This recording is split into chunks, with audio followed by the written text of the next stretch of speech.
সাহাবা কেরাম একদিন রসুলকে এসে বললেন, ইয়া রাসূলুল্লাহ ইন্নাল ইয়াহুদা তাসারওয়ালু, হুজুর ইহুদিরা ফায়েজ জমা পড়ে। কি পড়ে? আসেননি আপনারা আমার সাথে? সাহাবা কেরাম রসুলকে বললো, হে রসুল, ইহুদিরা ফায়েজ জমা পড়ে। কি পড়ে? ফায়েজ জমা পড়ে। এখন আমরা ফায়েজ জমা পড়বো নি? আল্লাহ রসুল বললেন, ইহুদিরা শুধুমাত্র পায়জামা পড়ে, লুঙ্গি পড়ে না। ইহুদিরা শুধু পায়জামা পড়ে, লুঙ্গি পড়ে না।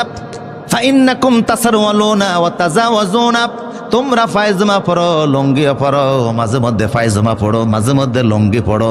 শুধু পায়জামা পড়লে ওদের অনুসরণ হবে, এই জন্য শুধুমাত্র লুঙ্গি পড়ার দরকার নাই, আবার শুধু পায়জামা পড়ার দরকার নাই, মাঝে মাঝে লুঙ্গিও পড়ো, মাঝে মাঝে পায়জামা পড়ো। খালিফুল ইয়াহুদ ওয়ান নাসারা, ইহুদি এবং নাসারাদের বিরোধিতা করো। আল্লাহু আকবার। আমি যা বুঝাচ্ছি তার মানে অমুসলিমদের সাথে আমাদের পোশাকেও একটা পার্থক্য আছে না নাই? তাহলে ওদের সংস্কৃতি একরকম, আমাদের সংস্কৃতি আরেক রকম।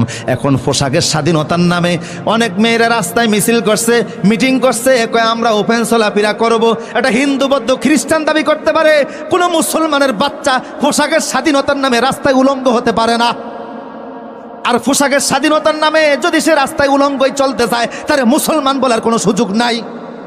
কথা বলো ঠিক কিনা? আব্দুল্লাহ ইবনে সালামকে আল্লাহ ধমক দিচ্ছে, তুমি কে? তুমি কে?